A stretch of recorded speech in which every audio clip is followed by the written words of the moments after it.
Cel de-al doilea exercițiu din secțiunea serii numerice este dedicat seriei armonice.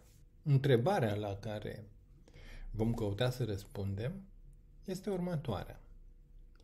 Seria armonică, definită prin 1 plus 1 pe 2 plus 1 pe 3 și așa mai încolo, este convergentă sau divergentă? Răspunsul la această întrebare se bazează pe abordarea lui Nicole Oresme, un filozof, astronom și matematician francez din secolul al XIV-lea.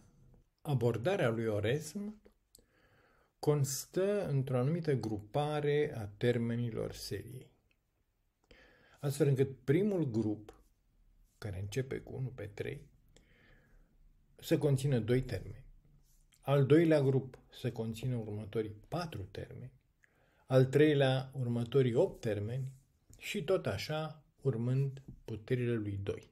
Să remarcăm faptul că fiecare grup se termină cu o fracție al cărei numitor este o putere a lui 2. Continuând ideile lui Oresme, să construim un subșir al șirului sumelor parțiale ale seriei, astfel încât fiecare termen al acestui subșir să fie obținut prin însumarea unui număr de termeni, care este puterea lui 2.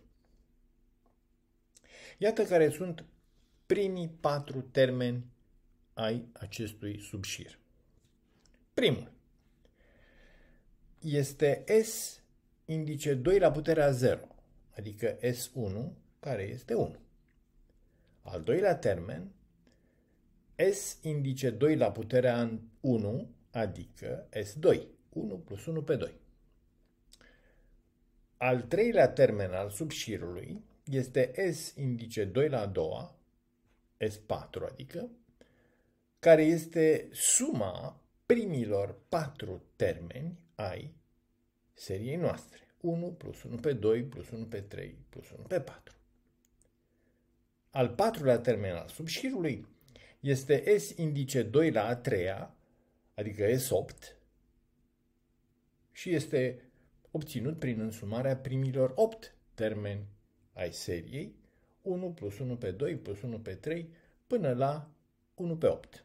Alegerea subșirului nu e întâmplătoare.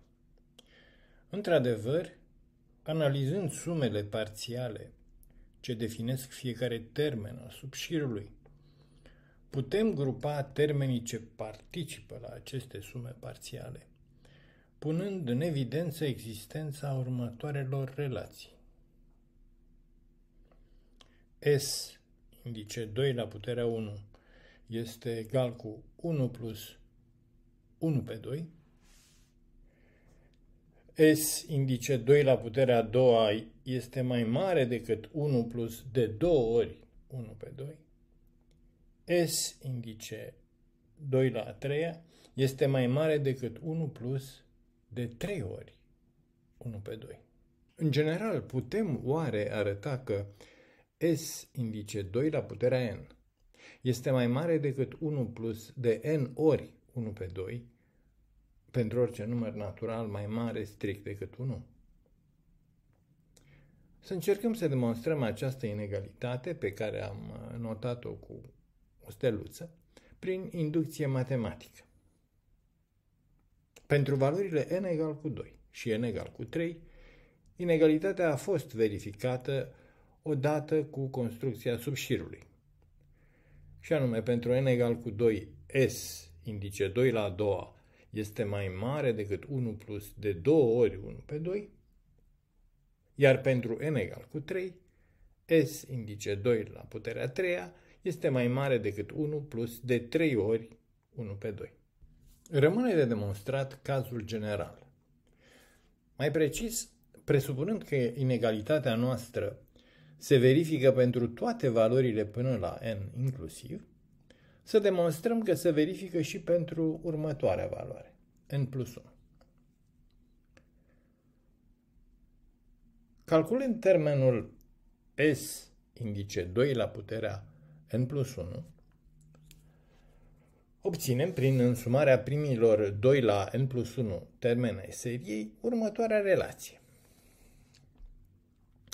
S, indice 2 la puterea n plus 1, este egal cu S, indice 2 la puterea n, la care se adaugă încă 2 la n termeni,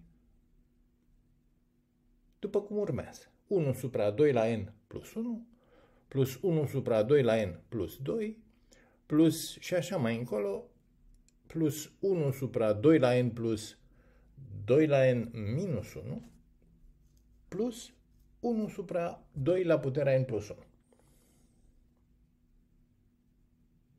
Fiecare dintre acești 2 la n termeni sunt mai mari sau egali decât 1 supra 2 la n plus 1.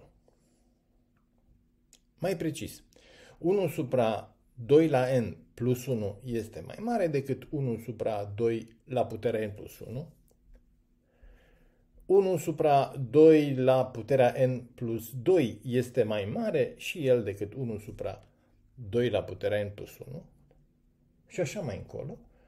Penultimul termen, 1 supra 2 la n plus 2 la n minus 1 este mai mare decât 1 supra 2 la n plus 1, iar ultimul termen, 1 supra 2 la n plus 1, este evident egal cu el însuși, cu 1 supra 2 la n plus 1. Ținând cont de aceste inegalități, rezultă următorul fapt.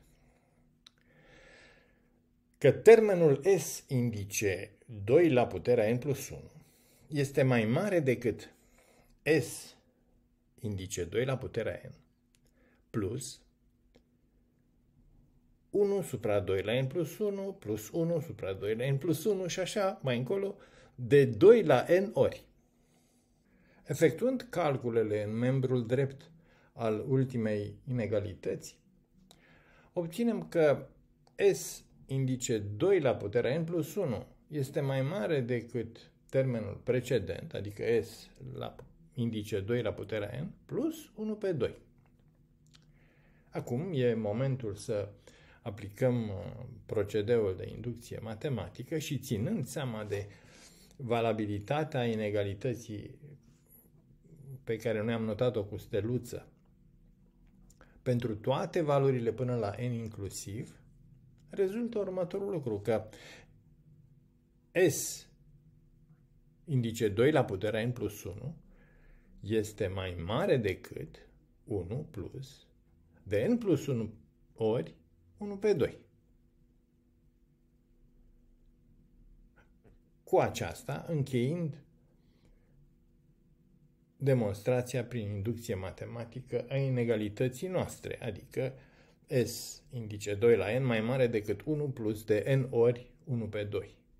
Datorită faptului că șirul cu termenul general 1 plus n ori 1 pe 2 nu este mărginit, pe baza inegalității demonstrate anterior, rezultă că și subșirul S indice 2 la n nu este mărginit.